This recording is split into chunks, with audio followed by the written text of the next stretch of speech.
Niin lapset on esitellyt itsensä ja perässä oltiin sitten lähdetään puhuja.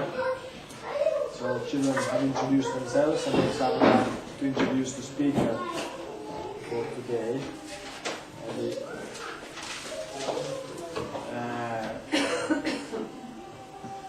huolimatta nuoresta iästään, niin puhujalla Sara Repolaisella on jo pitkä kokemus työstä lasten ja nuorten kanssa.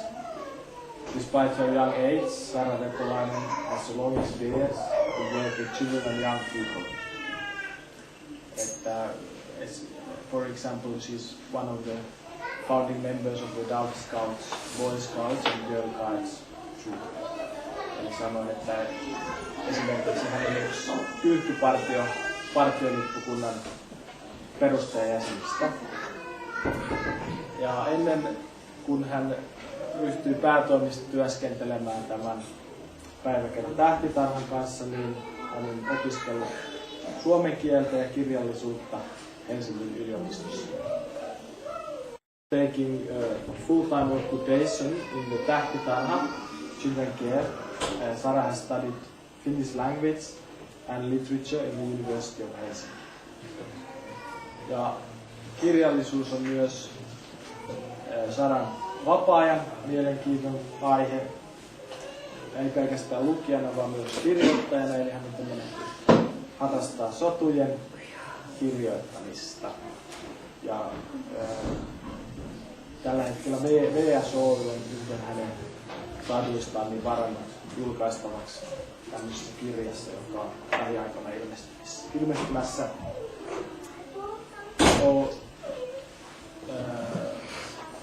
Literature and language are also Sara's free time interest, and not only as a reader, but she is also a hobby writer of tales, children's fairy tales, or not only from children.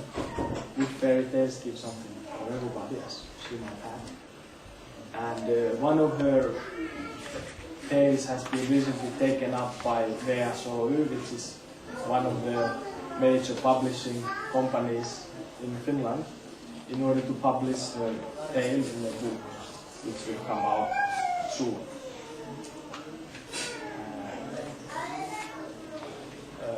Sara on Kihloissa. Hänellä ei ole omia lapsia vielä, mutta kuten varmaan selviää, niin toivottavasti lapset ovat hänen intohimonsa kohde.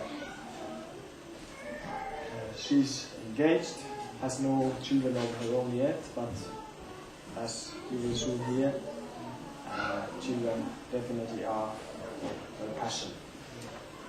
So, without further words, ilman pidempiä puheita haluaisin toivottaa tervetulleeksi ja taas welcome Sara.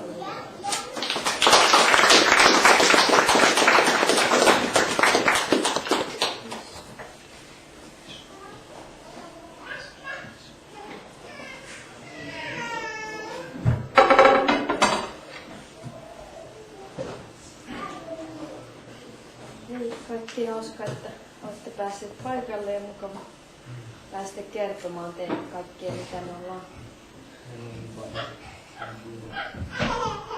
koettu käytännössä ja nähty hyväksi meidän omassa Tähtitarha-kerhossa.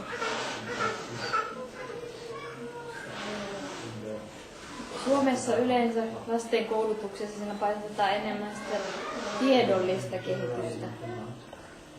Meillä on myös hyvä neuvolajärjestelmä, mutta se keskittyy enemmän vain lasten fyysiseen tai motoriseen kehitykseen tai fyysiseen terveyteen.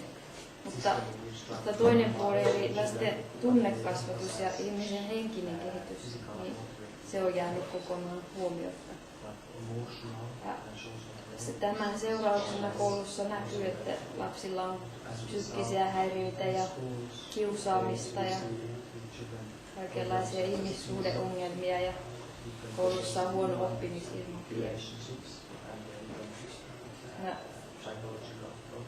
Esimerkiksi lapsilla se ei vielä näe niin paljon, mutta kun ne kasvaa isommiksi nuorina, niillä voi olla koko ajan, että tuntuu pahalta, mutta ne ei edes ymmärrä, että miksi tai ne ei osaa tarkemmin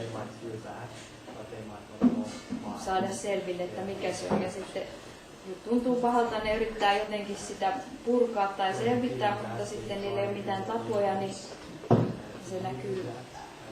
Nuoret nykyisin juo tosi paljon tai on kiusaamista ja varastelu tai sitten ne aloittaa tosi nuorena seksuaaliset suhteet tai käyttää huumeita ja on viiltelyä semmoista tai sitten masennusta tai ylipäätään vaan, että etsitään vaaraa.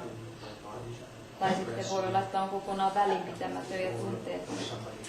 Tai sitten jopa väkivaltaa toisia ihmisiä kohtaan.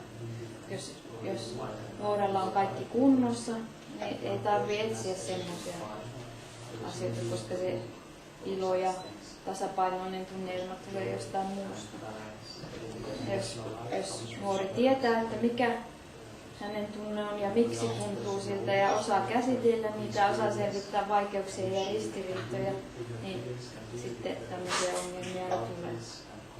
Ja että on koko ajan semmoinen tunto, että minä olen hyvä ja minä olen arvokas.